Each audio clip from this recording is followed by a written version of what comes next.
Exactamente, está allá. Vamos a comenzar. Muy buenas noches, tengan todos y cada uno de ustedes. Esta va a ser la quinta sesión del seminario sobre Alfred Weber, Historia de la Cultura, que estamos dictando como un curso obligatorio para quienes están haciendo la maestría o el doctorado y están en la línea nuestra, y también como curso de ampliación para quienes no vienen por otra vía, dentro de las ofertas que tiene el doctorado en ciencias sociales de nuestra Facultad de Ciencias Económicas y Sociales de la Universidad Central de Venezuela. Hoy es la quinta reunión de 15 en total que tendrá este semestre. Vamos a trabajar hoy China e India.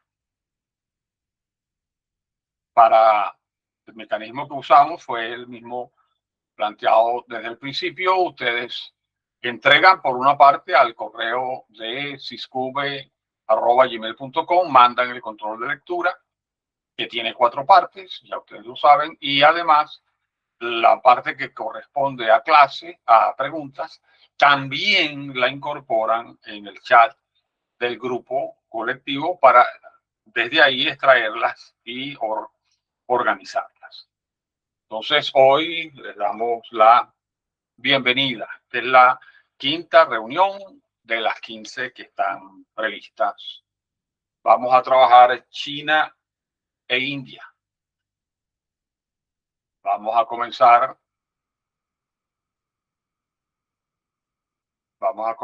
entonces con las preguntas. Una pregunta.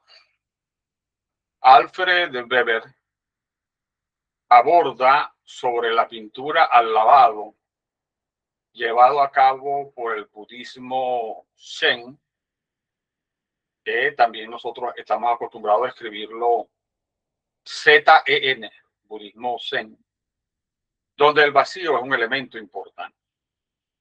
Entonces, ¿cuál puede ser el valor sagrado o religioso adjudicado al vacío en esta estructura minimalista? Bueno, en principio hay que aclarar que el trabajo de la búsqueda del vacío no tiene que ver con el minimalismo, que es otra teoría de la pintura japonesa, que tiene otros parámetros. En el caso del vacío, fíjense que a las preguntas que se refiere a las pinturas que se refiere a Alfred Weber, hay montaña, hay colinas, hay mar, es decir, hay cosas que son, desde el punto de vista de los que trabajan, más bien son gigantescas. Aquí, cuando nosotros queremos ver estas culturas, yo creo que es bueno, porque hay otras preguntas que están vinculadas a esto que vamos a decir ahorita. Hay algo que el autor, Alfred Weber, viene hablando permanentemente del magismo, como una visión mágica que tienen esas culturas. Lo correcto no sería decir magismo, es decir, eso no existe desde el punto de vista de las ciencias de la religión. Ese término no sería adecuado. A lo que Alfred Weber se quiere referir con lo que él llama magismo es a la cosmovisión que tienen esas culturas. Y esas cosmovisiones son tributarias directamente de las religiones de esas culturas, de las religiones. Por lo tanto, en algún momento, quizá un poco más adelante, que hay otras preguntas que más directamente se refieren a eso, pero yo creo que es bueno comenzar por tener una visión de las religiones chinas y de las religiones agrupadas en lo que hoy se conoce como hinduismo, porque eso nos va a facilitar la respuesta a otras preguntas que ustedes han realizado más adelante. Fíjense, en el caso de China, su religión tradicional es llamada la religión del cielo. Es una religión del cielo y fíjense, esa religión plantea lo siguiente. Primero, que es una religión que, digamos, tiene una estructura delimitada de una vez que divide lo real en tres mundos. El mundo celeste, el mundo del medio y el mundo subterráneo. Es decir, el mundo más bajo, el mundo inferior, si lo queremos utilizar así, pero queremos utilizar mejor el término de ubicación, que es el mundo de abajo. El mundo de arriba, que es el mundo celeste, el mundo del medio y el mundo de abajo. Los chinos, esa es su religión tradicional, la religión que tiene mayor antigüedad. Entonces, esa religión se caracteriza dentro de esta estructura de que tiene un mundo dividido en tres, es una realidad dividida en tres, y que el mundo del medio, es decir, donde viven los seres humanos, donde lo que pudiéramos decir nosotros, digamos, el planeta Tierra, para utilizar un término más coloquial para nosotros, ese mundo del medio tiene un reino que es como decir el centro de ese mundo. Lo que uno llamaría el centro del reino del medio es China. Entonces, fíjense la imagen que tiene China de sí misma. La imagen que tiene China de sí misma es que dice, hay un mundo celeste donde hay seres celestes. Hay un mundo subterráneo donde hay demonios, donde hay... Para que el concepto de demonios también hay que discutirlo en su momento, porque es muy diverso. Pero es el mundo o submundo, el mundo de los demonios o de las cosas malas o de las fuerzas no controladas que hay que controlar, etcétera. Y está el mundo humano. Y el centro, es decir, lo más importante del mundo humano es el reino chino. Entonces, imagínense ustedes lo que eso significa. El etnocentrismo chino. El etnocentrismo chino. Y por eso es que se habla que además es una religión nacional, China. Igual que el hinduismo es una religión nacional de los hindúes. Y el judaísmo es una religión nacional de los judíos, de los hebreos, de origen hebreo. Comparemos estos tres para que vean lo que resulta de esa comparación. En el caso de los chinos, son lo mejor de la humanidad. Son lo mejor y además es un reino, ya tienen un lugar, su lugar en el mundo es ser el centro del mundo. El centro del mundo. El centro del mundo son los chinos y su religión. En el caso de los judíos, por ejemplo, ellos dicen, nosotros somos el pueblo escogido. Pero hay muchos pueblos. Pero nosotros somos el escogido. Ahora, eso nos da, en el caso de los israelitas, nos da una relación especial con Dios, pues somos el pueblo escogido. Pero eso no los hace el centro del mundo. Su religión no les dice eso ni se lo plantea. Los chinos sí. Cuando lo comparamos con el hinduismo, en el hinduismo hay, hay otra religión. Primero que es una religión étnica también, porque solo los que son de origen hindú, solo los que son de origen hindú, participan del hinduismo. Es una religión étnica. Ahora, ellos tienen una religión étnica, pero no se consideran un pueblo escogido, como los israelíes, no se consideran el centro del mundo, como los chinos, pues son dos religiones distintas. Ellos se consideran otra cosa que lo vamos a ver también. ¿Para qué? Para que podamos ver que estamos comparando tres religiones que son étnicas, que además les da un lugar, a dos de ellas por lo menos, un lugar específico en el mundo, unos por su relación con Dios y otros porque son el centro del mundo. Eso no sucede con el hinduismo. Por cierto, el judaísmo es lo que vamos a ver la semana que viene. Entonces, en esas condiciones, esa es la religión tradicional china, que no ha cambiado porque es su manera, porque esa es la forma como los chinos dicen, ¿cómo estás tú en el universo? ¿Cuál es tu papel en el universo? En última instancia, somos el centro del mundo humano. Somos el centro.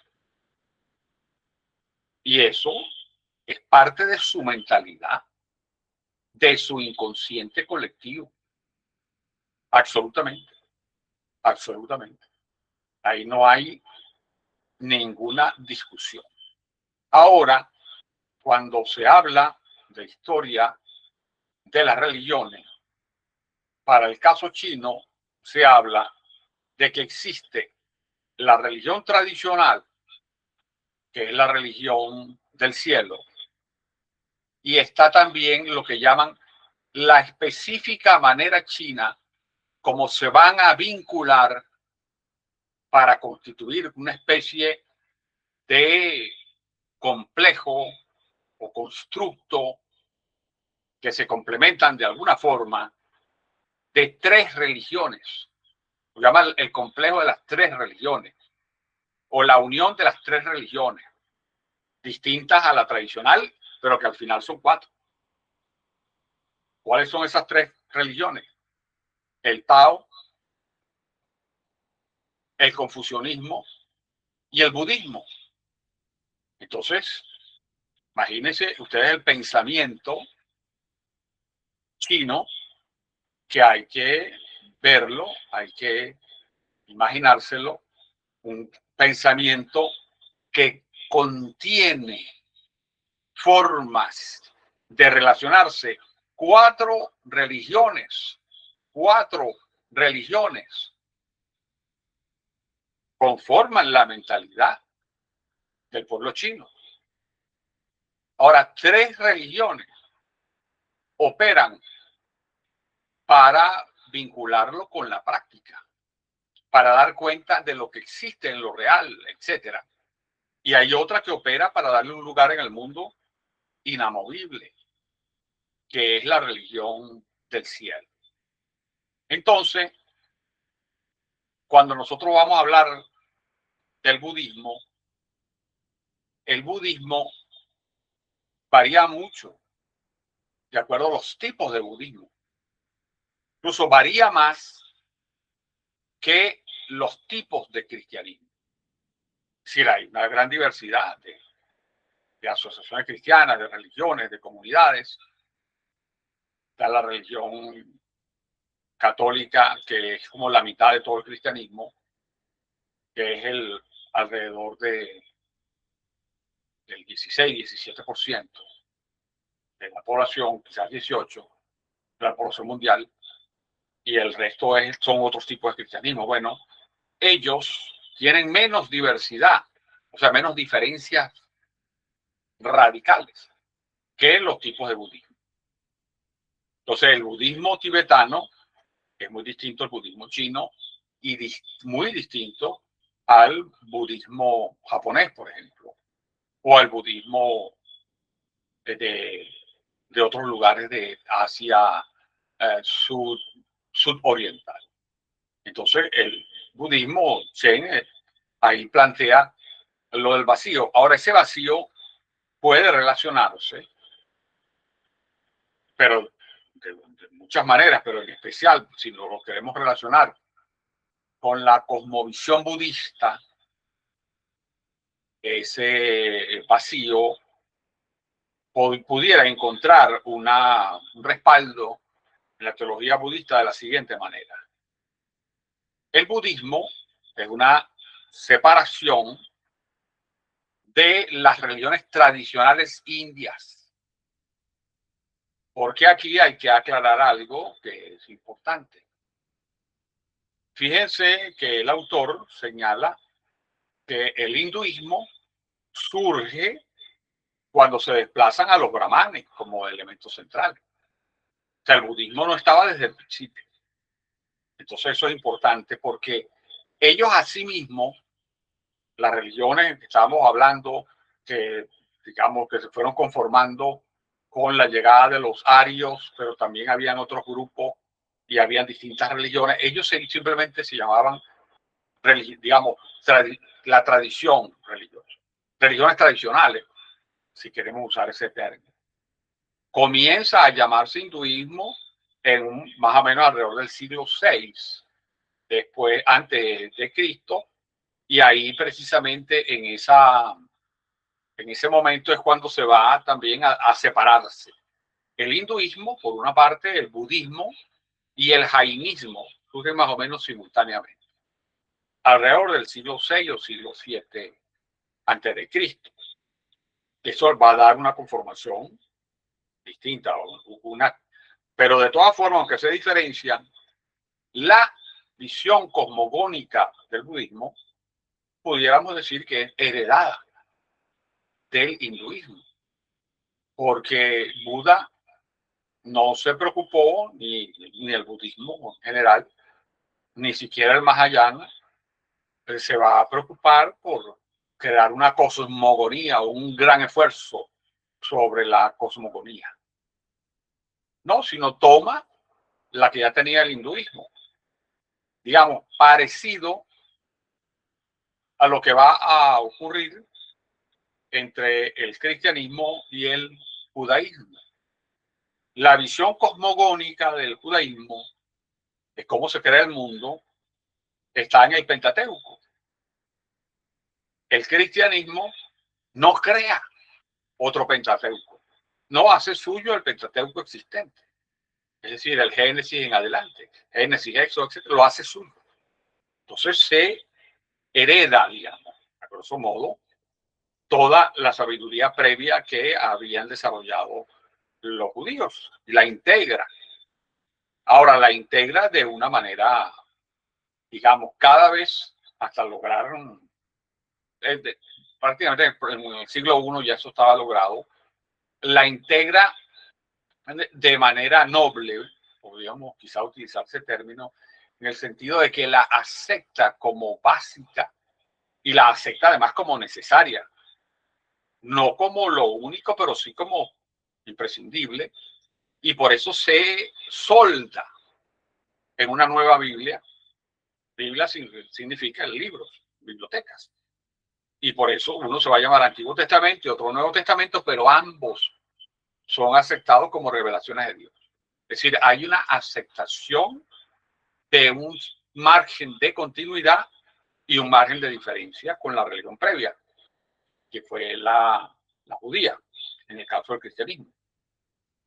Pero en el caso del budismo no se va a producir, por lo menos ni en el Hinayana ni en el Mahayana, de acuerdo a mi que uno percibe, no se va a producir una especie de continuidad amable en donde se reconozcan los orígenes.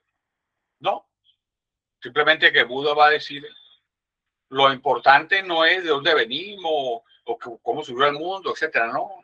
Lo importante es la salvación.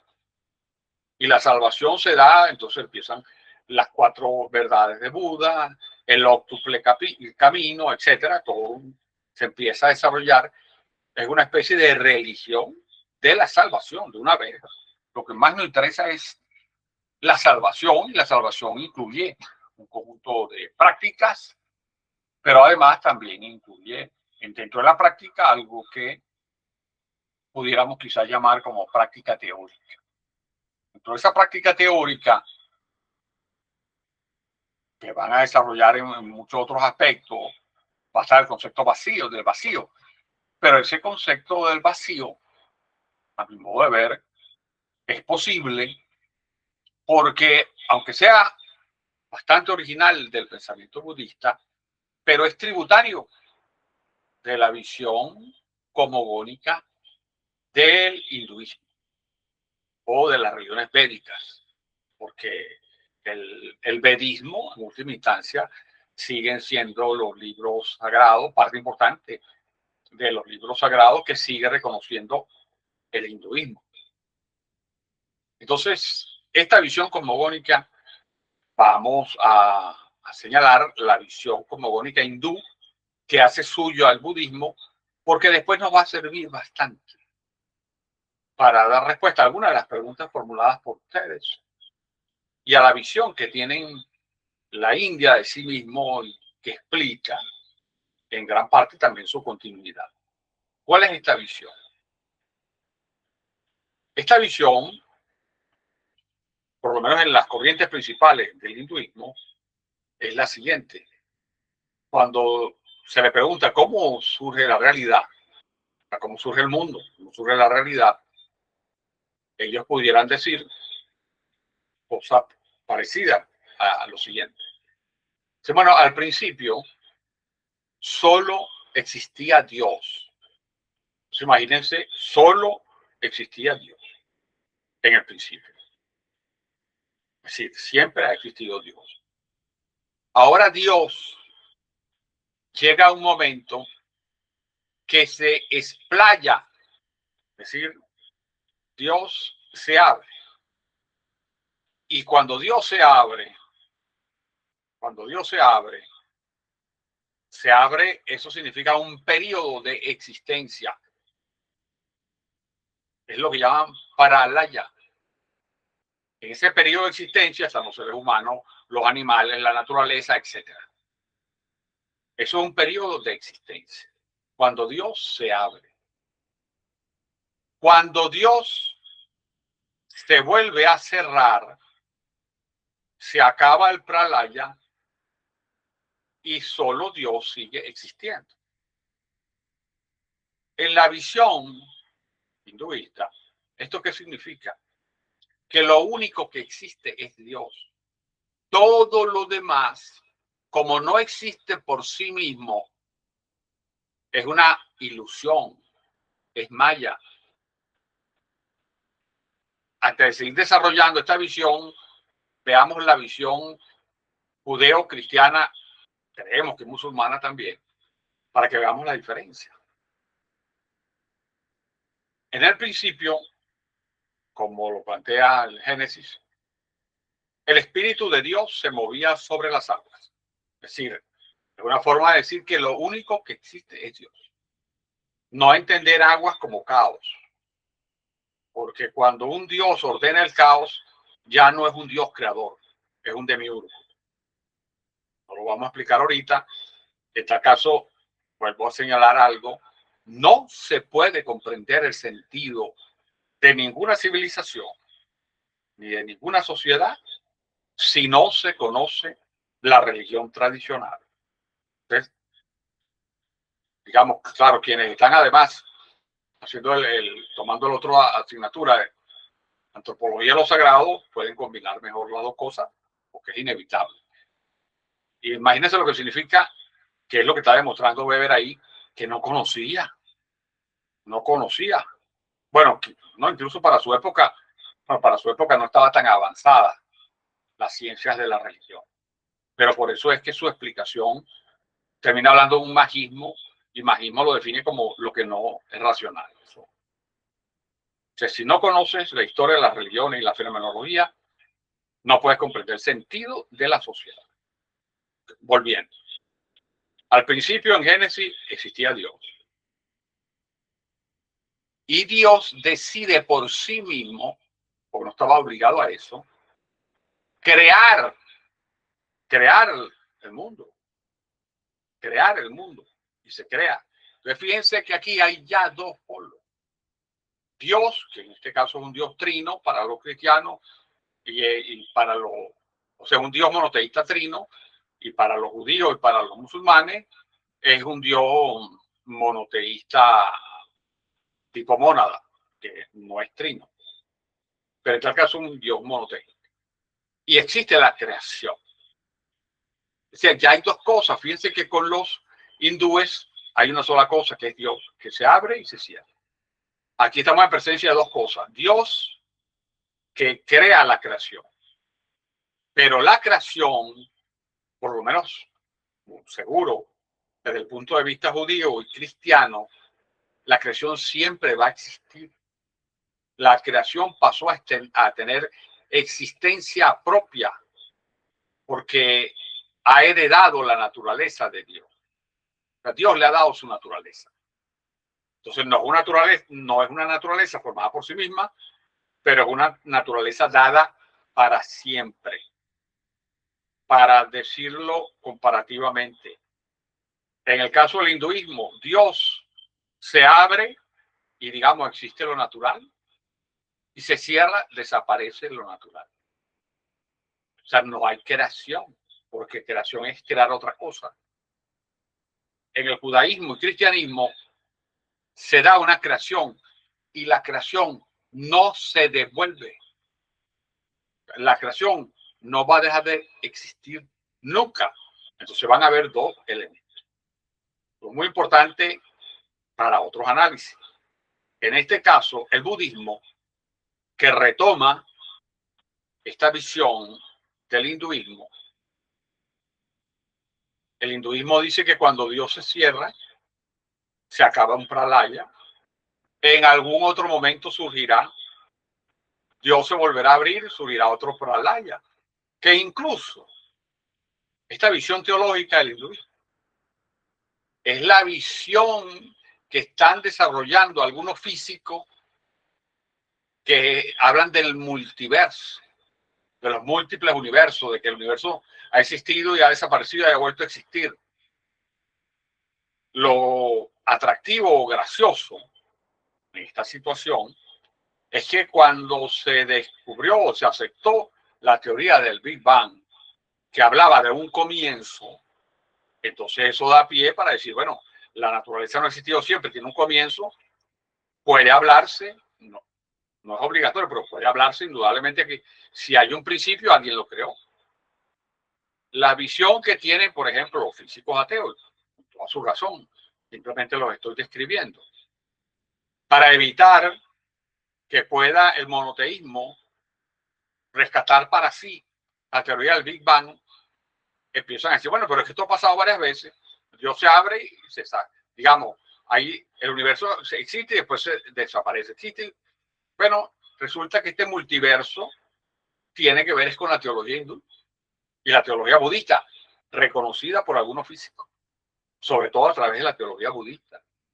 Es decir, que las religiones tradicionales más antiguas, que siguen estando con una existencia muy activa, ya han formulado modelos sobre el origen de las cosas. Y esos modelos al final son utilizados por los físicos, que son la vanguardia de las ciencias naturales, digamos. Entonces, para un budista que dice que todo es maya, todo es ilusión, bueno, en última instancia hay afinidad con el concepto de vacío. Con el concepto de vacío, porque entre vacío, la nada y la maya, como ilusión, es como un aire de familia, aunque no significan exactamente lo mismo. Porque en la noción de vacío hay no solamente un desarrollo teológico, sino filosófico. Porque el budismo ha desarrollado una filosofía muy poderosa,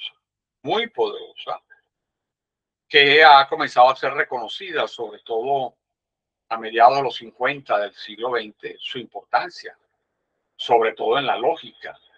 Y en la lógica y en el concepto de vacío y de nada, los filósofos budistas son muy desarrollados, porque al contrario de lo que puede ser la relación de la filosofía y el cristianismo, que es que la filosofía surgió primero y el cristianismo después, y después entonces tuvieron y han seguido teniendo vinculaciones, pero esas vinculaciones han sido, bueno, en algunos casos fructíferas, o en otras de acuerdo, en otras de desacuerdo, etcétera. En el caso del budismo, la filosofía surgió en el seno del budismo. Que la filosofía no surgió como algo previo a la religión y mucho menos antagónico a la religión, sino surgió en el seno de la religión. Entonces eso es importante tener en cuenta. Por eso es que el concepto de vacío tiene, por supuesto, un significado religioso, porque en tal caso está acercándose a lo que puede ser el término apariencia, al maya, a la no entidad de existencia propia del ser humano. Si en China el Tao predica la libertad del ser como el fluir en la naturaleza, ¿cómo se explica lo impenetrables que han sido a lo largo de los siglos en su cultura? La misma pregunta se puede hacer acerca de las enseñanzas de los brahmanes, quienes no aspiran en modo alguno al poder, sino que persiguen una actitud contemplativa. Según el texto, a pesar de las influencias, estas culturas siguen hoy siendo el resultado de su primera estructuración sociológica. Bueno, aquí hay varias cosas. Una pregunta, pero en su seno hay varias afirmaciones que cada una casi que pudiera ser una pregunta o por lo menos necesita alguna aclaración. Por ejemplo, la afirmación de que si en China el Tao predica la libertad del ser como el fluir en la naturaleza, ¿cómo se explica lo impenetrables que han sido a lo largo de los siglos en su cultura? Bueno, impenetrables ¿por quién? Uno tiene que preguntarse, ¿quiénes son los que no han podido penetrar la cultura china para conocerla? Los que no son chinos, inicialmente los que no son chinos, porque los chinos la entienden perfectamente. Pero además, los que no han podido son los que no vienen de Asia, de esas culturas, porque China se formó también con influencia budista, por ejemplo, que venía de la India.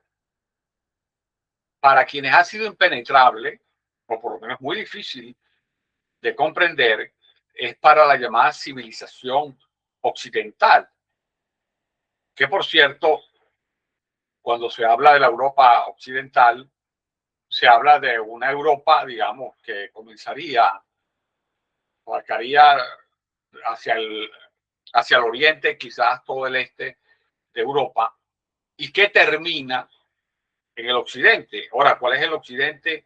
En aquel tiempo era la finitierra, o sea, donde el sol se oculta. Eso significaría, más o menos para el manejo que se tenía en aquella época, el sol se ocultaba en el máximo oeste, que sería España. España es la parte más occidental de la península europea. Entonces, cuando hablamos de cultura occidental, inicialmente surgió así. De Europa, que termina en el occidente, toda esa parte, entonces a veces no abarcaba Rusia, por ejemplo, pero abarcaba algunas otros países de hoy que están en el este de Europa. Pero, por ejemplo, desde el centro europeo hasta España, todo eso era considerado la, digamos, civilización occidental. Entonces, son los miembros de la civilización occidental los que pueden haberle costado y le cuestan, evidentemente, comprender la cultura china. Además, lo está demostrando Weber. Weber está demostrando, que dice, bueno, lo explica con el magismo. No, no es magismo, ya sabemos que simplemente es la visión religiosa china. Y Weber, como sociólogo, que es tanto él como su hermano, están formados en unas ciencias ya para finales del 19 y principios del 20, las ciencias europeas que han sufrido el impacto de lo que ha sido la conformación, sobre todo en el 18, con el iluminismo, con la ilustración, el enciclopedismo, el desarrollo incluso del 17, pero sobre todo después en el final del 18, con el impulso de la Revolución Francesa y el desarrollo de las ciencias que acompañaron a la tercera revolución industrial, ya eran ciencias cada vez más imbuidas del espíritu racionalista, entendido, además un racionalismo ateo que se había venido madurando paulatinamente, sobre todo del siglo XVII en adelante. Entonces, estaban constituidas fundamentalmente por la razón como la entienden los griegos, que también es llamada por algunos autores el logos griego. Yo quisiera aquí recordarle a quienes hicieron algunos de los dos cursos anteriores sobre Yaguaribe y la actualización que Yaguaribe hace de Alfred Weber. Recuerdan que Yaguaribe decía que la mayoría de las sociedades no habían soportado la embestida del logos griego, porque el logos griego terminó por incorporarla a su propia visión, desarmando esa visión tradicional. Y luego va a decir que precisamente donde el logos griego va a chocar y no lo va a poder, digamos, destruir su conformación tradicional basada en su religión, va a ser el logos judío, va a ser la civilización judía, que no va a poder ser envuelta, a pesar de haber sido penetrada, y que luego, ya cuando se llega a Occidente, tampoco va a poder hacer, digamos, diluir el núcleo central de sentido del cristianismo, ni del cristianismo católico, ni del cristianismo ortodoxo, porque otra cosa será con el cristianismo protestante, que ya ahí sí, por lo menos algunas de sus principales expresiones serán penetradas hasta subsumirlas o derruirlas por dentro en el protestantismo por el logo griego. Bueno, que los ha llevado hasta este caso de lo que significa las principales corrientes woke del cristianismo protestante, sobre todo el europeo. Pero ahí hay algo. Desde esa visión del logo griego, que es una razón particular que se ha vendido como si fuera la razón universal, la única razón posible. Cuando se habla de razón, nosotros tenemos que enseguida pensar que toda razón se basa en una lógica, que es lo que organiza la razón, porque organiza el pensamiento de esa razón, el pensamiento posible y el pensamiento que no puede ser posible. Se establece una lógica y que en el caso del griego va a tomar esa lógica de la filosofía aristotélica. En ese caso, esa filosofía aristotélica se caracteriza por lo que se llama el tercero excluido. Lo fundamental, el tercero excluido. Eso es la base de la razón griega, como es entendida la razón griega. Por eso es que, como más adelante lo hacen otras preguntas, es que se afirma que esto o lo otro, y que los chinos más bien presenten algo como esto y lo otro, esto más aquello. Ahí está expresándose una lógica. Entonces, en el caso del pensamiento griego, eso no existe, porque el tercero está excluido. Pero en el caso de los chinos, en el caso de los hindú y en el caso del Sacro Imperio Germánico Hispánico, tampoco esa lógica funcionaba de esa manera tan radical. Sí, porque ahí había, por lo menos desde el punto de vista étnico, una posibilidad más parecida a la China y a la India. Entonces, en este caso, es el pensamiento occidental fundamentalmente proveniente y ejercitado dentro de la visión protestante, que va a ser distinta a la visión católica expresada en el Imperio Sacro Romano Hispánico, que fue precisamente el imperio que creó la ciudad, mi ciudad, Santiago de León de Caracas.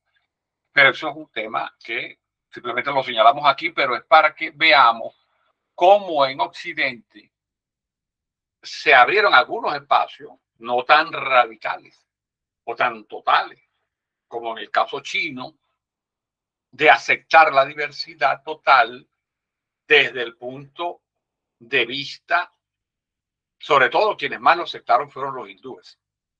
Pero cuando se refieren a lo uno y a lo otro, ahí no tocaban mucho el aspecto étnico, pero en el caso de los hindúes sí. Entonces hay otras formas de relacionarse y pensar que cuando se habla de Occidente se está hablando de una tendencia dominante aún hoy hasta ahora, que a veces se conjuga con el término de anglosajón, pero que no incluye solamente a los anglosajones o a los sajones también alemanes, sino que incluye también y de manera muy destacada el pensamiento francés cartesiano, que va con una idea de analizar nada más. Y analizar, hay que recordar que analizar es desglosar en parte o desmantelar en partes. Y por eso nosotros, a manera quizás de recurso pedagógico, aunque también es histórico, utilizamos una frase fácil de recordar y cierta desde el punto de vista histórico. Es que el primer oficio analítico del ser humano es el oficio de carnicero. Es el carnicero, el primer oficio de analista, de analizador que tiene la humanidad. Porque imaginémonos nosotros que la humanidad, un grupo, vive en una cueva, una horda o un clan, se organiza para matar a un mamut. Un mamut, no sé cuántas toneladas. Al final lo matan. Ajá, ¿cómo se come ese mamut? Saben lo que saben de eso, pero por lo menos uno que va a comprar a veces, uno sabe que hay distintos cortes de carne. Y si hoy en día uno no puede comprar, pero por lo menos va a ver cómo los demás compran carne.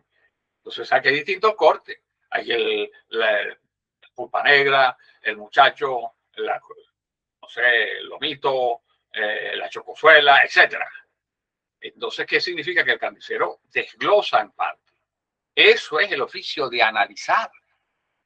Y una de las limitaciones de ese razonamiento, que además se convierte después en una necesidad epistemológica y en una necesidad metodológica, y es que tú al principio analizas, o sea, desglosas en parte, Pero luego, ¿cómo recompones la totalidad? Eso no es fácil. Ahí no existe todavía un pensamiento suficiente. No hay, porque es muy difícil. Incluso todos los avances de la ciencia física que te hablan de que hay 4 fuerzas fundamentales: la nuclear débil, la nuclear fuerte, tienen la fuerza de gravedad y tienen la fuerza electromagnética, son 4, y sin embargo no hay una teoría de las 4, o sea, una teoría del todo que llaman ellos. No hay una teoría de las 4. ¿Y por qué? Porque una cosa es analizar una por una y otra cosa es analizarlas como un todo. Porque por tu concepto de totalidad son un todo. No, difícil. Eso es un gran problema que se presenta, que todavía no está solucionado, ni ese ni los demás, de recomponer la totalidad. Pero entonces, dentro de esa forma de pensamiento con la que viene Weber, con su visión, digamos, una visión que parte de la razón griega, ya que ya sabemos que hace una lógica con el tercero excluido, pero además la ha convertido también en una lógica instrumental, que adicionalmente todavía ni siquiera es una lógica comprensiva, desarrollada, porque la tiene como intención, pero como metodología no la tiene desarrollada. Entonces, todo eso dificulta para que Weber diga, bueno, eso es magismo. Y fíjense la sinceridad de Weber, que él dice que eso es magismo. Y después él dice, bueno, ¿qué es magismo? Es lo que no es racional. Si, todo lo que no entiendo lo va a llamar magismo. Entonces, este es ese pensamiento occidental que la cultura china ha lucido impenetrable. Ahora, en relación con la continuación, que dice, la misma pregunta se puede hacer acerca de las enseñanzas de los brahmanes, quienes no aspiran en modo alguno al poder, sino que persiguen una actitud contemplativa.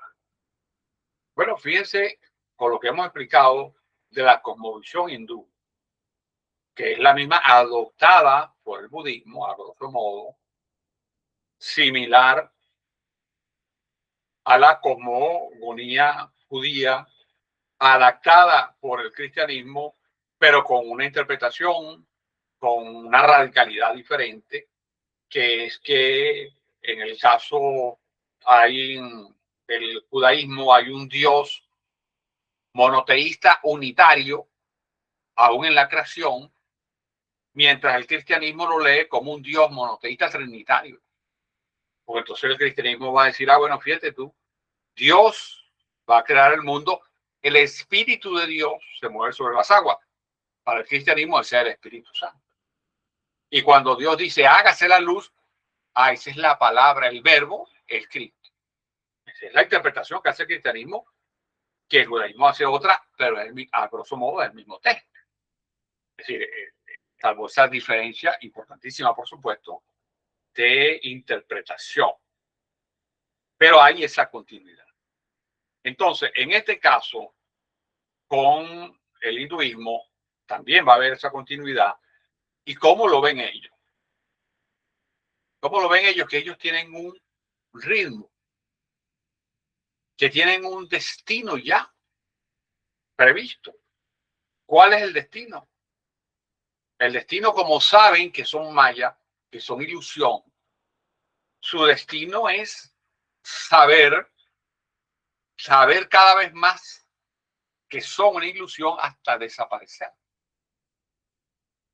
Por eso es que en el plan de los hindúes, especialmente sus capas más acomodadas, que pueden darse esa oportunidad, está que ellos dividen el tiempo de vida. Bueno, cuando eres joven, tú te sometes a alguien que es una especie de, podríamos llamar tu maestro, que te va educando en las cosas básicas de tu religión. Tú vas estudiando luego digamos, en la vida civil, En estos casos te gradúas, te casas, genera familia, porque para ellos es básico generar familia porque es una responsabilidad. En el caso chino también. En el caso chino es incluso una responsabilidad para la reproducción física de ellos mismos y de su cultura. Para los hindúes también eso, aunque su destino final no sea conservar un reino como es el reino del medio, sino su destino final es desaparecer.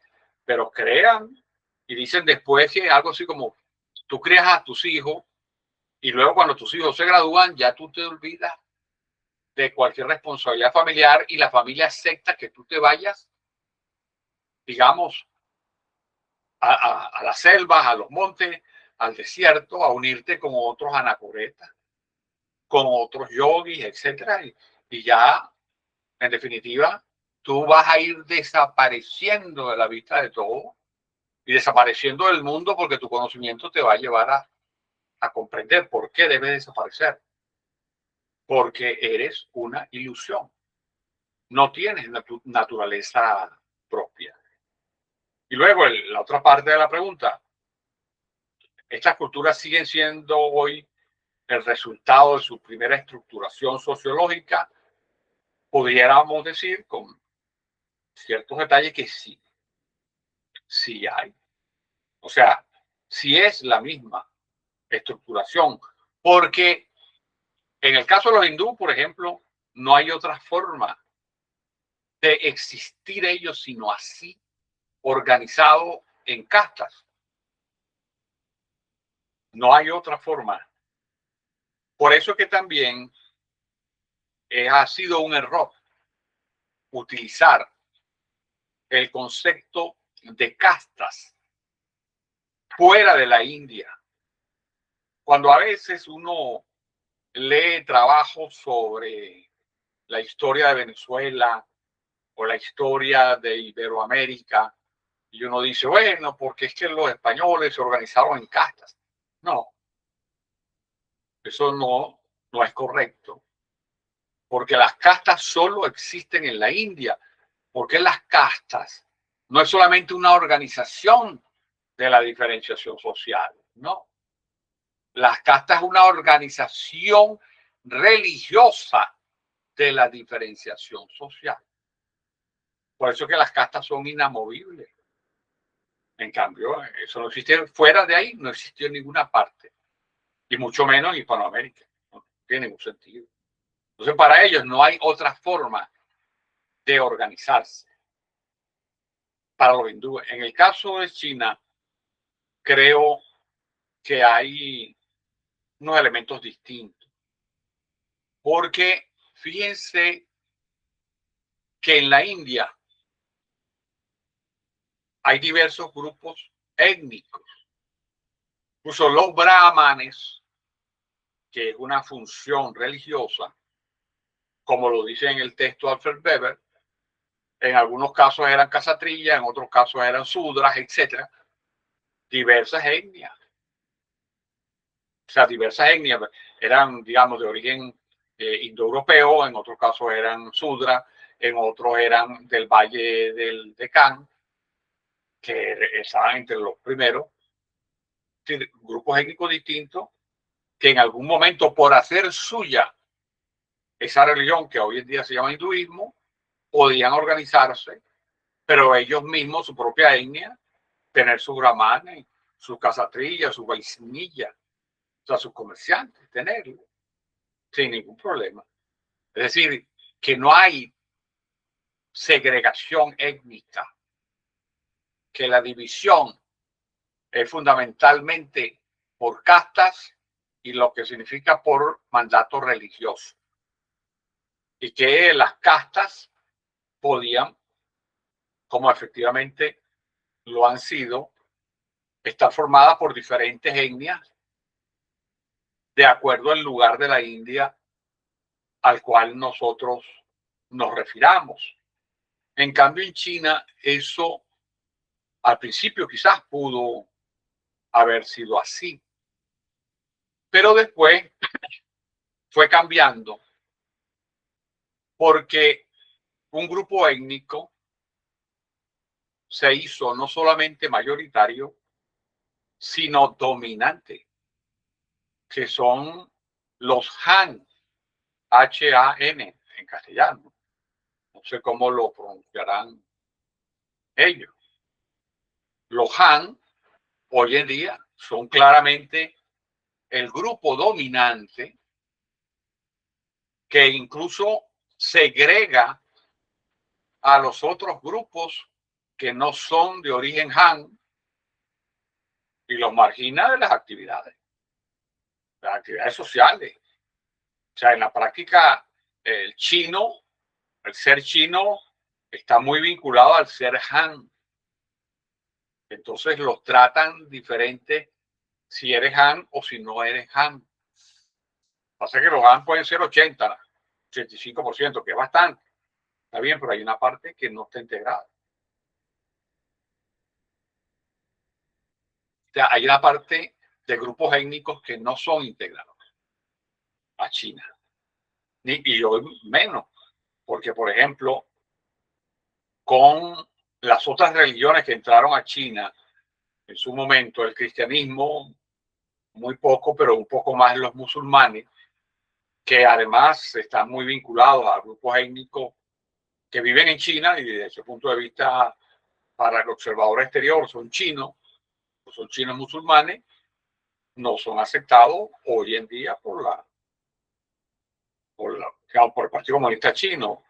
Ahora, no sé si eran aceptados antes de los gobiernos comunistas chinos, no sé. Pero por lo menos hoy no lo son. Hay una discriminación porque no son Han y además son de una religión no vinculada a los chinos, como es la religión musulmana. Entonces ahí habría una diferencia interesante, porque en China ni esto ni lo otro, sino las dos cosas en algunas áreas. En algunas áreas. Sobre todo en lo que pudiéramos llamar en las áreas del reino de abajo, vinculadas más propiamente al ejercicio de la magia. Ahí sí, porque la magia funciona por adición, no por resta ni selección, sino adición. Ahí sí, esto y lo otro se suma, pero por lo menos en la parte étnica no es así. Pregunta.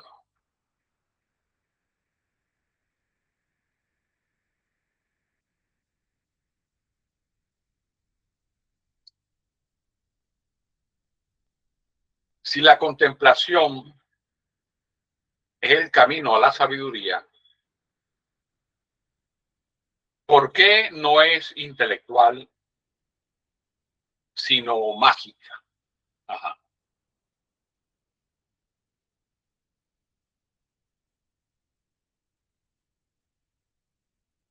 Fíjense que hay tres ideas que están utilizadas en esta afirmación que necesitan ser trabajadas de manera separada. Una es si la contemplación es el camino a la sabiduría. Esa es una. Luego es porque es mágica. Esa es otra. Y la otra sería qué vamos a entender por intelectual. ¿Qué vamos a entender? Bueno, en esta primera afirmación, si la contemplación es el camino a la sabiduría,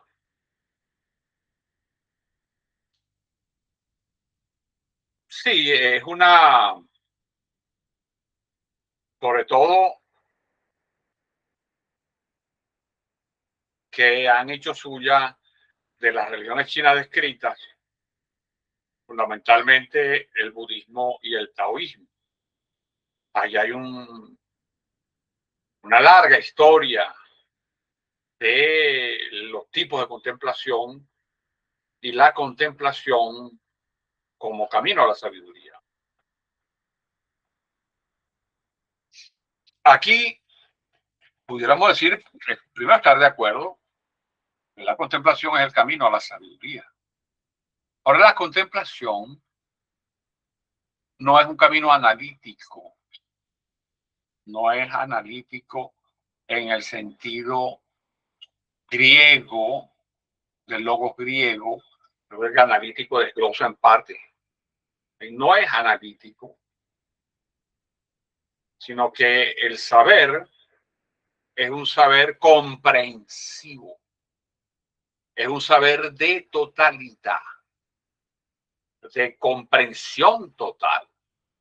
Digamos, pudiéramos decir, más parecido a, digo, más parecido, pero esto es mucho más, es otra cosa, además, mucho más desarrollada, es más parecido a lo que pudiera ser la sociología de la contemplación, de la sociología de la comprensión, pudiera estar más vinculado a eso que a una sociología analítica positivista basado en las ciencias naturales o en el modelo de las ciencias naturales.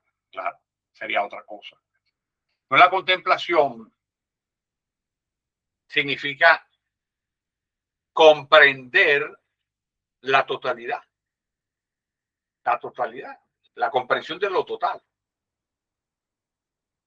Que fíjense que la contemplación no es tampoco necesariamente un proceso distinto, paralelo a la experiencia mística, porque en la experiencia mística la persona se sumerge, o sea, se va de sí hacia lo que está meditando o lo que está contemplando, o sea, se sumerge en lo observable, en lo decidido para pensar. La contemplación puede guardar su distancia para poder contemplar, para poder ver la totalidad de las cosas y comprenderlas. Eso como camino a la sabiduría. Ese es un camino específico dentro de varios caminos, pero no es un camino analítico, porque si no, lo analítico es otra cosa. Pero ahí se da un saber que fíjense, porque hay otra pregunta que hizo alguno de ustedes, pero recuerden que hicieron 39 preguntas. Y aquí inicialmente hacemos una lista de 13 para ver hasta cuál llegamos. Pero una de las preguntas que hicieron, nombraron el lenguaje chino, incluso la escritura china. Y yo creo que colateralmente pudiéramos hablar de ello, porque quizás hay cierta afinidad de método que puede relacionar la contemplación con la escritura china. Fíjense que en los lenguajes, los alfabetos silábicos, los alfabetos justamente, que tienen una letras, es decir, el nuestro antes era 28, creo que ahora son 26 porque eliminaron a la Che y a la doble L. Creo que son 26, no recuerdo. En tal caso, el de los hebreos es 22. Eso no ha variado. ¿Qué significa tener un alfabeto? Un alfabeto significa que tú tienes signos. Caso nuestro ABCD, cada uno por separado. Entonces tú tienes que empezar a unirlo para formar sílabas y después un tercer paso de las sílabas, unirlas para formar palabras y después formar frases. Imagínense el ejercicio intelectual que esto implica. Tienes conocer las letras, 26 o que tenemos más o menos, conocer las letras, vincularlas entre sí para formar sílabas, vincular las sílabas para formar palabras y vincular palabras para describir algo, para hacer una frase, para construir una frase con sentido. 4 pasos. En la escritura pictográfica china, imagínense que una sola imagen representa una frase. Puede representar una frase aproximadamente. Una sola imagen. Y que dependiendo de algunas cosas que le coloquen en la imagen, puede variar la frase. Pero en una sola cosa, toda la información contenida. Lo que tú haces en 4 pasos, que son análisis, porque precisamente estás desglosando y estás conformando, etcétera. Y aquellos ya tienen una mentalidad de que con un solo glifo, o sea, un solo ejemplo, un solo, eh, digamos, expresión de su lenguaje en una sola, ya tienes una frase. Eso significa otra forma de pensar, porque estás pensando y sobre todo después pensando ya en una construcción. Yo tengo, mientras uno tiene que pensar en la letra, en la sílaba, en la palabra y en la frase para decir yo estoy aquí. Ellos a lo mejor ese yo estoy aquí lo hacen con una sola imagen. Ahí hay otra cosa. Es decir, están entrenados para la contemplación, porque la contemplación en definitiva es tratar de observar, concentrándote en lo real que estamos viendo. Y no buscando por qué esto funciona aquí, no, sino se te va a dar. Se te va a dar la comprensión de cómo funciona todo o cómo se relaciona todo eso que estás en ese momento viendo. Porque también la contemplación tiene sus pasos, tiene sus tiempos, tiene sus jerarquías de capacidad de comprensión.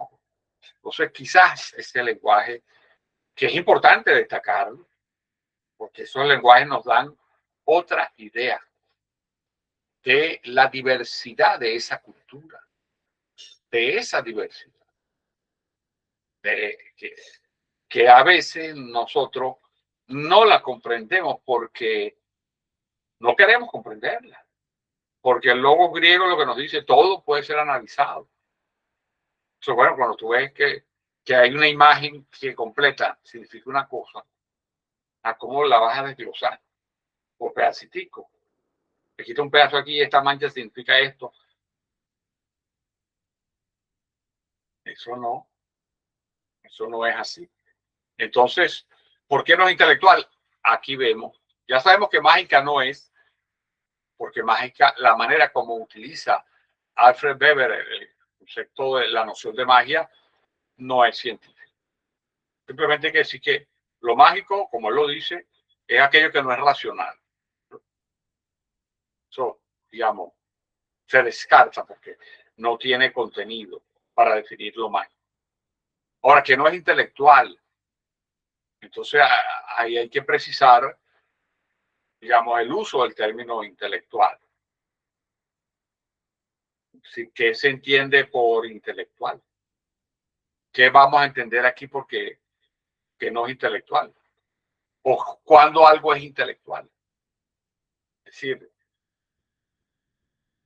porque te va a decir, lo intelectual es aquello que hace el intelecto. Bueno, pero es que si buscamos el intelecto como una cualidad de la mente, todo es intelectual. Es decir, que aquí habría que precisar cómo se define esa visión de lo intelectual o esa noción de lo intelectual. Aquí dice que si preguntan que si la revolución, que si tuvo éxito la revolución cultural. Se calcula por distintas fuentes, porque oficialmente no se dijeron, o los números no aparecen, o no fue posible conocer los números que realmente sucedieron. Pero durante esa revolución cultural hubo por lo menos 6 millones de personas muertas, asesinadas de distintas maneras. Entonces, ya eso implica algo abominable. La revolución cultural convocada por Mao fue un ataque despiadado a lo diferente, que originó nada más en esos 6 muertos. Y Mao, si algo era experto, Mao era en matar gente. Recordemos que en su campaña de un salto hacia adelante en la década de los 50, que empezó el planteamiento sobre la agricultura, un cambio en la agricultura, que se concentrara primero en la creación del acero para crear una gran industria y poder desarrollar el país, etcétera, y todos unos cambios de propiedad de la tierra generó por lo menos, de acuerdo a los cálculos, entre 20 y 23 millones de muertos. O sea que Mao era experto en eso. Y la revolución cultural fue, bueno, un asesinato selectivo de todo aquel que él considerara que pensara distinto.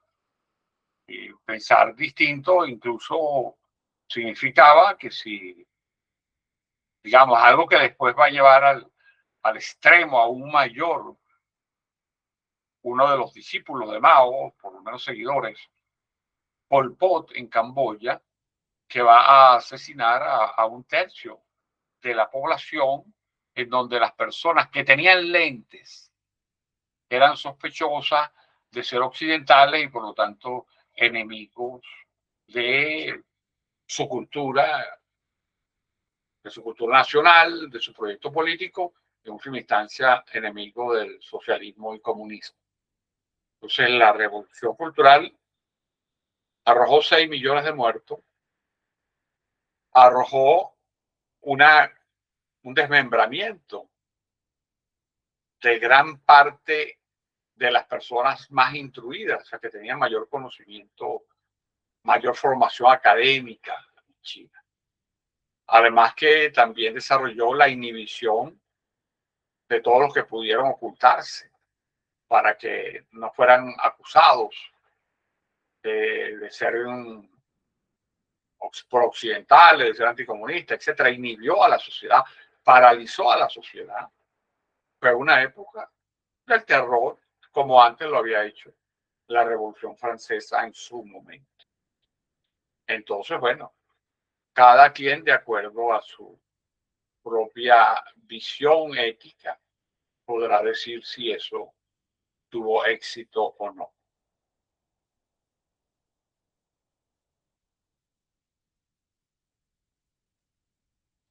Otra pregunta.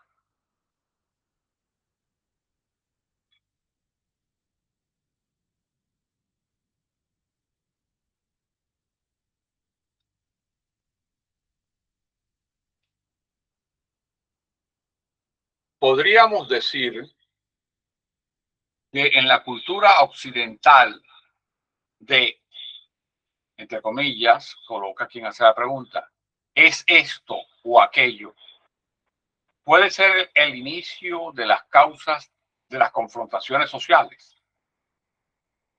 ¿Qué dificultades traería incentivar el no solo es esto, sino también aquello? Es bien interesante,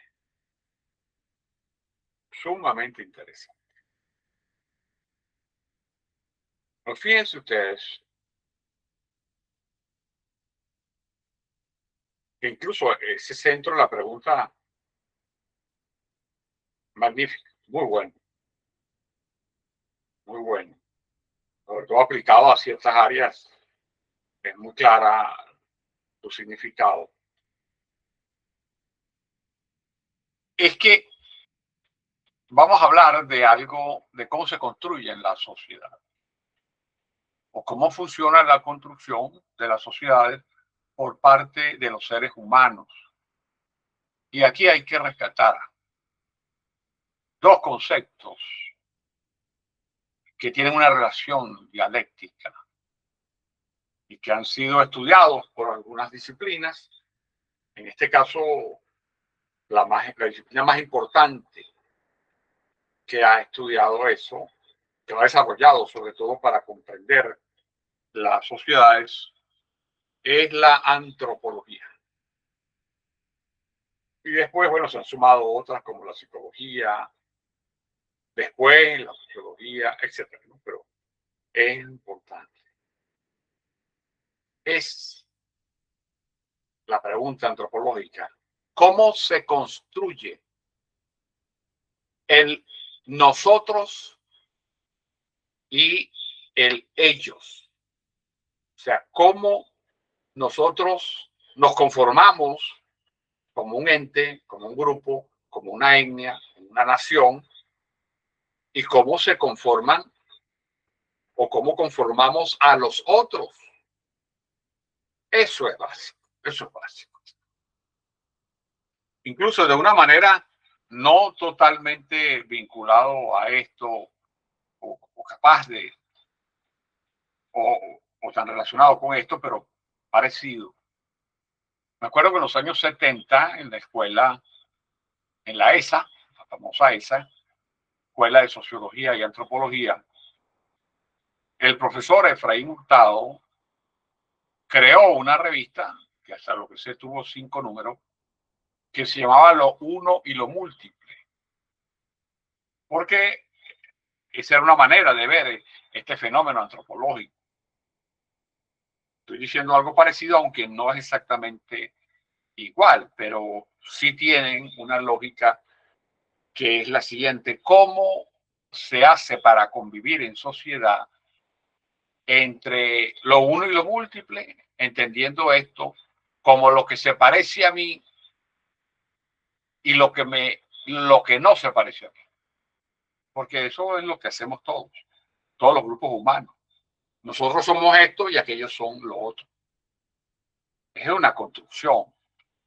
Por cierto, es algo que yo he desarrollado, bueno, investigaciones desde hace muchísimos años, pero además en algunos momentos dicté alrededor de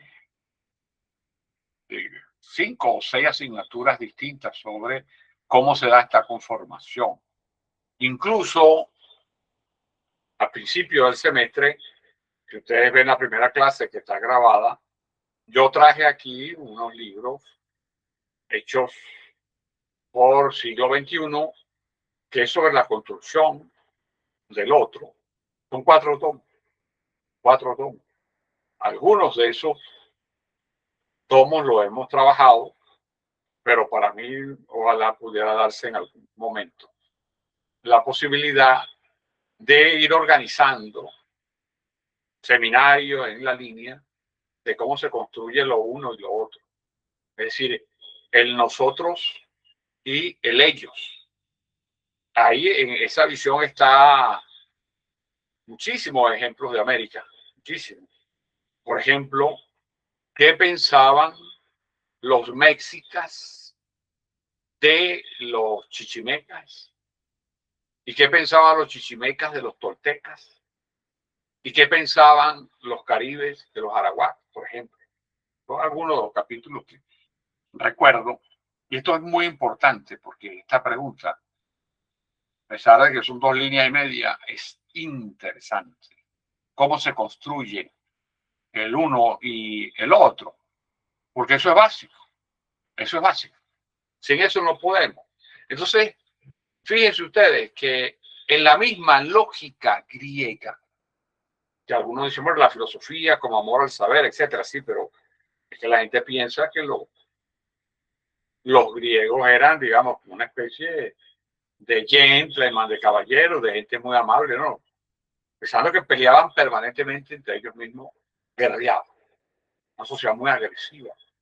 Pero es que ellos, fíjense cómo construyeron ellos quiénes somos griegos y quiénes no son griegos. ¿Y qué significa como persona el ser nosotros y como personas ser ellos? Ellos fueron los que crearon el concepto de bárbaro, porque ellos decían, el que no habla griego, al que no habla griego, no habla ningún lenguaje, porque el único lenguaje humano es el griego. El que no habla griego lo que hacen es hacer bárbaro, bárbaro, bárbaro. De ahí viene la palabra bárbaro. Es decir, cuando tú defines al otro como bárbaro, o con cualquier otra definición peyorativa defines al otro, y mucho más cuando lo estás definiendo étnicamente, porque si ya es grave cuando de un grupo político definen al otro grupo político de manera que le resta humanidad, ya eso es grave, pero son dos grupos políticos. Los grupos políticos pueden en algún momento disolverse para que surjan otros, porque esa es la historia de la política en el mundo. Pero cuando tú haces eso para otro grupo étnico, que dice este grupo étnico usa el lenguaje humano y el otro no, el otro es bar, y lo defines así étnicamente, ¿cómo hacen? ¿Cómo hacen para poder seguir existiendo? No le queda alternativa porque ni pueden ser convertirse en griegos, ni pueden convertirse en griegos porque los griegos eran muy claros en su origen helenístico, o sea, de la Hélade, ni pueden, y así hablaran griego, no iban a ser considerados humanos. Y eso lo inventaron los griegos. Eso lo inventaron los griegos. Entonces, ¿por qué la razón es esto o es aquello? Entonces, voy a colocar un mismo caso étnico que además tiene que ver con nosotros. Fíjense que se habla a nivel mundial, se dice que los dos lugares del mundo en donde la gente más se ha mezclado por razas y subrazas humanas, etcétera. Que por cierto hay gente que dice no hay razas humanas, es una barbaridad. O confunden raza con racismo. Nosotros somos mamíferos, al igual que los perros. Los perros son mamíferos. Y nosotros, además, hoy en día somos doble mamíferos, porque somos mamíferos y estamos mamandini dentro de esta gran expectativa salarial que nos han dado. Ajá. Y entonces los perros tienen raza, tienen. Y eso le quita su carácter de perro. No, los seres humanos tienen raza, sí, pero no hay que confundir raza con racismo. Hay que atacar el racismo, sí, porque atacar al racismo significa que cualquier construcción social de la raza por un determinado grupo lo lleva a decir que unos son inferiores y otros superiores. Eso es racismo. Lo que no hay es racismo, pero raza sí hay. Desde las tres clásicas a otras que después se van dando como subraza. Y eso no es nada peyorativo. Y hablar de eso no significa apoyar al racismo. El racismo es una enfermedad de entender que hay razas inferiores y superiores. Eso sí es una enfermedad que hay que atacar totalmente. Pero entonces, en este caso, los dos lugares del mundo donde ha habido mayores mezclas entre grupos humanos de distintos orígenes han sido en una parte de la Polinesia y en la América Española. En la América Española, donde hemos surgido nosotros. ¿Por qué? Y aquí voy a hablar del caso del Sacro Imperio Románico Hispánico, que así es como se llama en historia universal, pues hoy en día lo que antes se llamaba solamente Imperio Español, por distintas cosas que eso, digamos, no está para discutirlo este semestre, quizás lo discutamos dentro 2 o 3, pero en este no. Fíjense ustedes lo que significa. Algo que todos sabemos. Por ejemplo, voy a colocar primero un ejemplo. En Estados Unidos,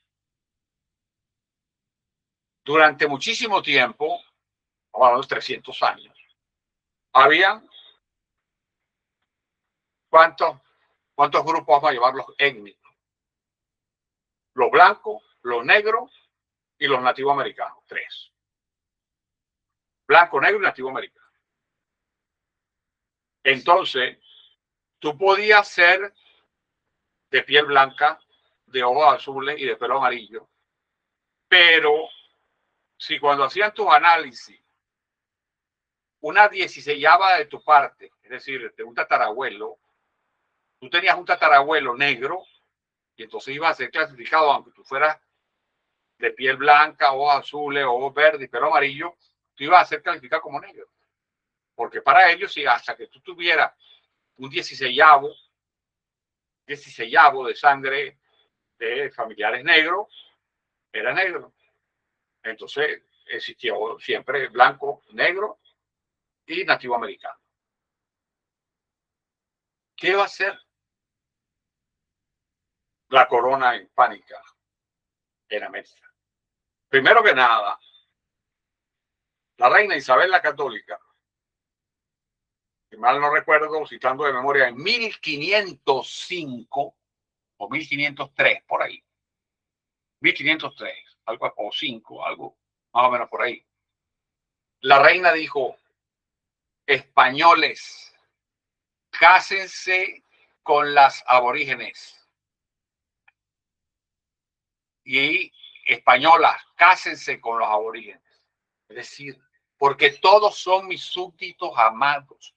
O sea, la reina Isabel le dice a los españoles que se casen, es decir, a los españoles peninsulares, que se casaran con la India y que las mujeres también podían casarse con los indios y que porque todos eran iguales, súbditos españoles.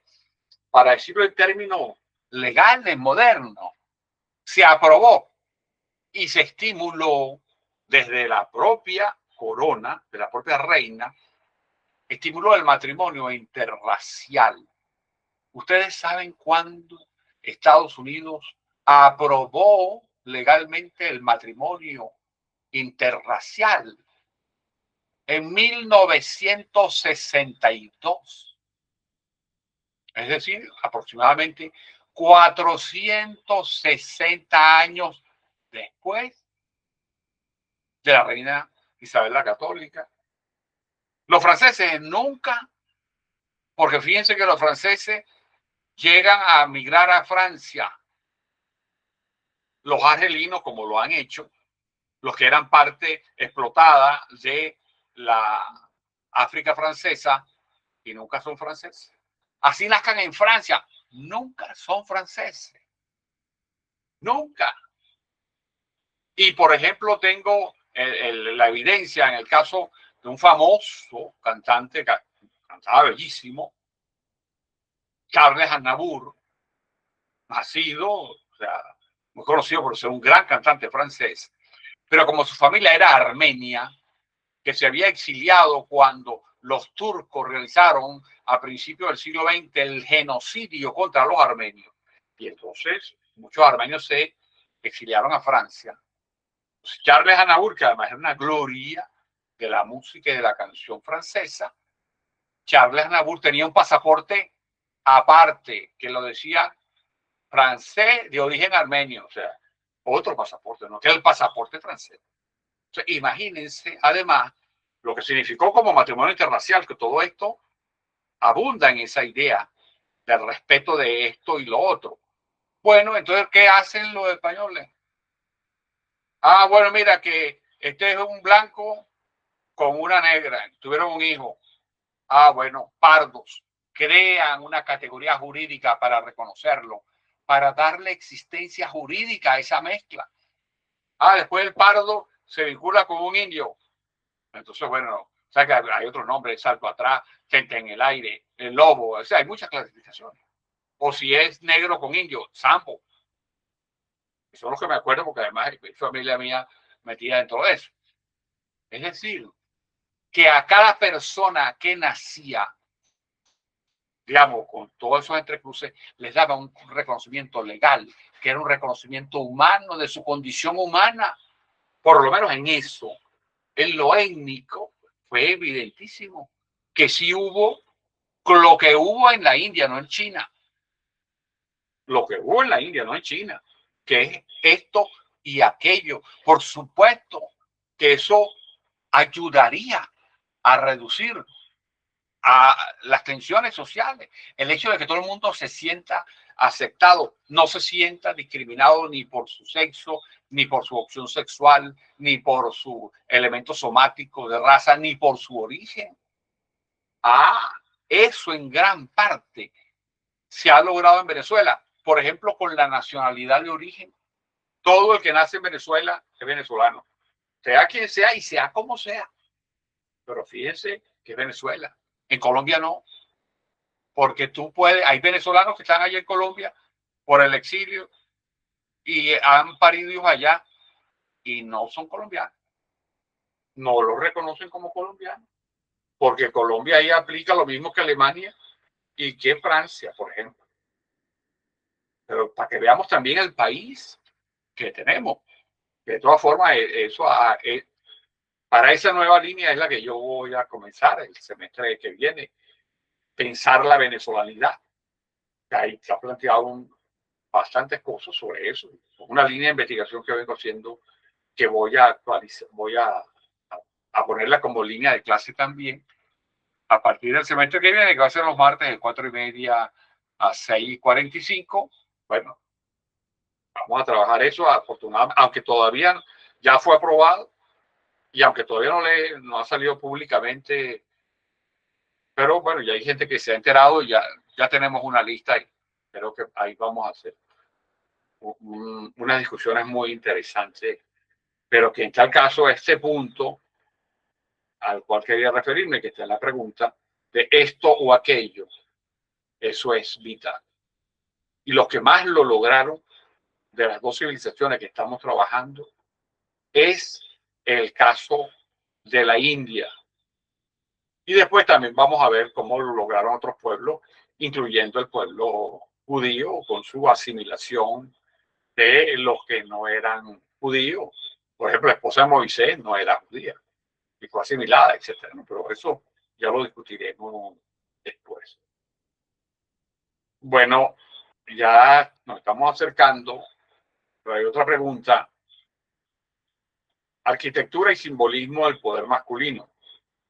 Weber describe el arte hindú como una expresión de una aristocracia masculina que proyecta sus principios sociales en sus edificaciones. En consecuencia, se pudiera afirmar que el arte hindú es una forma de desvelar los modos en que el diseño urbano y religioso legitima la supremacía de una casta y un género específicos mediante la monumentalidad. Pregunta: ¿cómo las estructuras arquitectónicas, como la pirámide escarpada de los templos hindúes o el edificio de las castas, materializan en el espacio físico construido una jerarquía masculina y aristocrática que excluye otras formas de habitar el cosmos?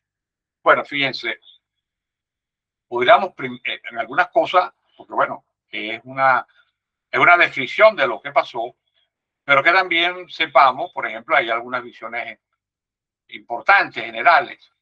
Es que siempre la arquitectura va a representar el ser de esa sociedad o va a intentar representarla.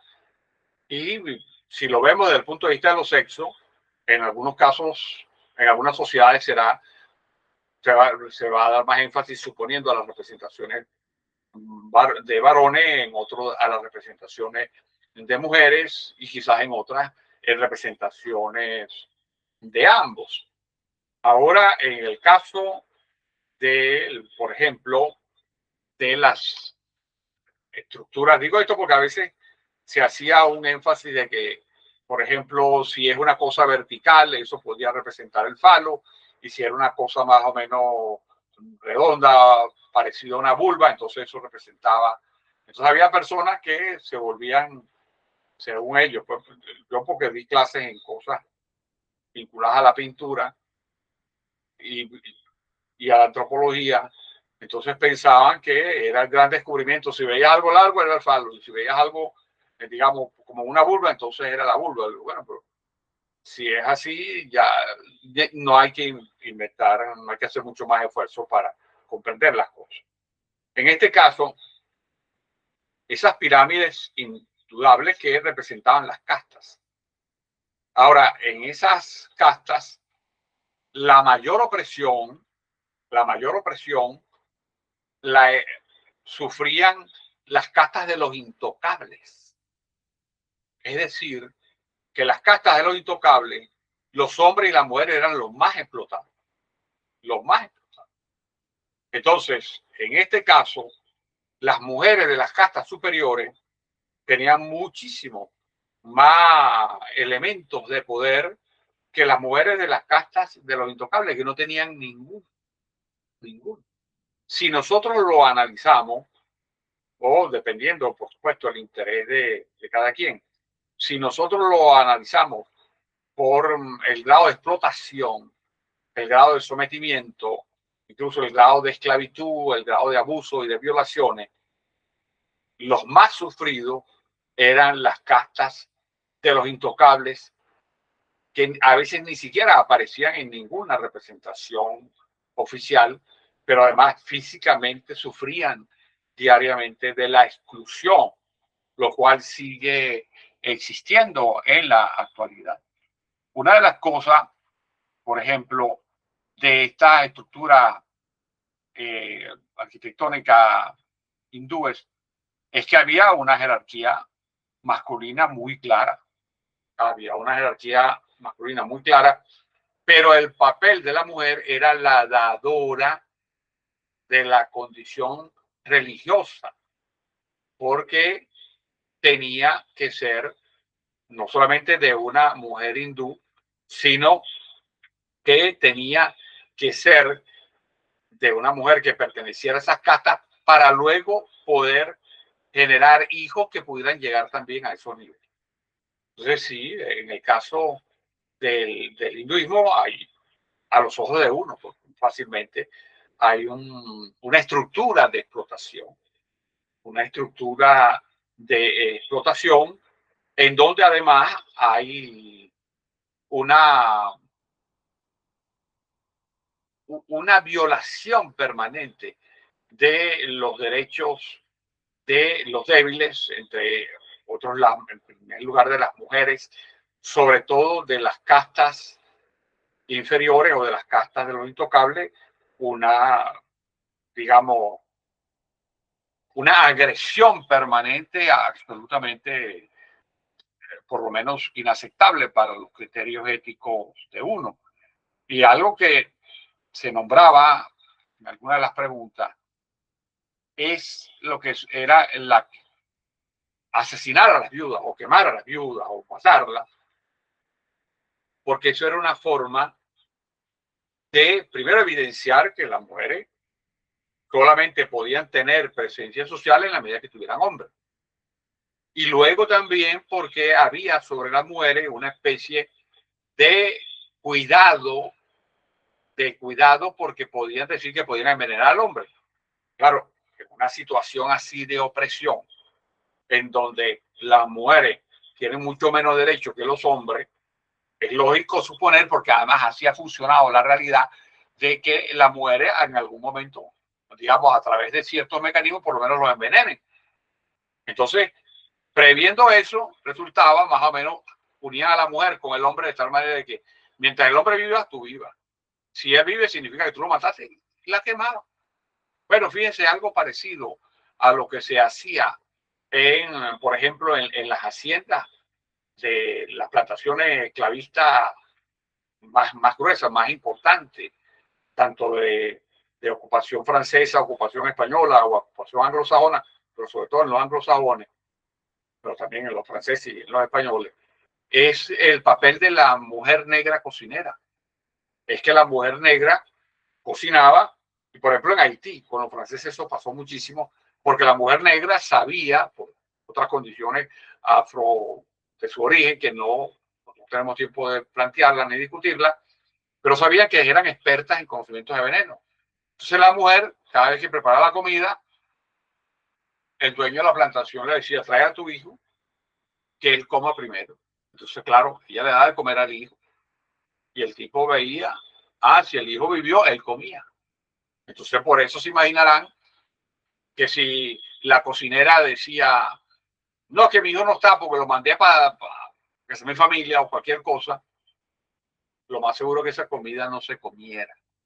Porque claro, tú puedes oprimir a alguien, como en este caso se oprimía a las negras esclavas, pero esa opresión en algún momento tiene salida, porque lo que sí no hay es un poder completamente sumiso. No, no, aunque hay a veces que los oprimidos no tienen una participación pública, pero buscan otros caminos de resistencia y de hacer valer sus derechos. Hacer valer ante una opresión, ante opresiones que son tan para uno evidentemente tan inhumanas. Y por supuesto los sectores dominantes solo se representan a sí mismos si solo están ellos, porque la historia lo escribieron en este caso los vencedores, y esa historia se escribía en escultura y la ponían los sectores dominantes, excluían al resto. Bueno, ya nos pasamos de la hora, la discusión llegó a lo que da las 3 horas. Muy importante las preguntas, sumamente interesantes. Vayan pensando en alguna de esas cosas para que sea su trabajo final. Recuerden que los controles valen un punto y el resto de la evaluación va a ser un trabajo final, un ensayo que es absolutamente el tema que ustedes escojan, basado digamos, basado en las cosas que hemos discutido sobre Weber, pero el tema es absolutamente de ustedes, su libertad total para escoger el tema que quieran. Hay muchas preguntas interesantes, ojalá que luego podamos, si se logra organizar, a lo mejor este año hay una nueva jornada de investigación de fases y pensamos organizar 2 mesas, una mesa de investigación para todo lo de historia y otra mesa de investigación para todo lo del campo religioso mundial, y entonces ahí quizás muchas de esas preguntas se volverán ponencia y se discutirán públicamente con todos los asistentes, y además es una información que les queda a ustedes porque ha sido producto de ustedes. Muchísimas gracias por su atención, muchísimas gracias a todas las personas que enviaron, por lo menos 14 personas enviaron sus materiales, hubo solo 4 que no. Lamentablemente todas las preguntas no pueden ser respondidas por falta de tiempo, pero las revisiones que hice son preguntas muy interesantes. Muchísimas gracias y por su atención, y nos veremos la próxima semana en la sesión número 6 de nuestro curso promovido por el doctorado en Ciencias Sociales de la Facultad Económica y Social de nuestra querida Universidad Central de Venezuela. Muchísimas gracias y muy buenas noches a ustedes. Hasta la próxima.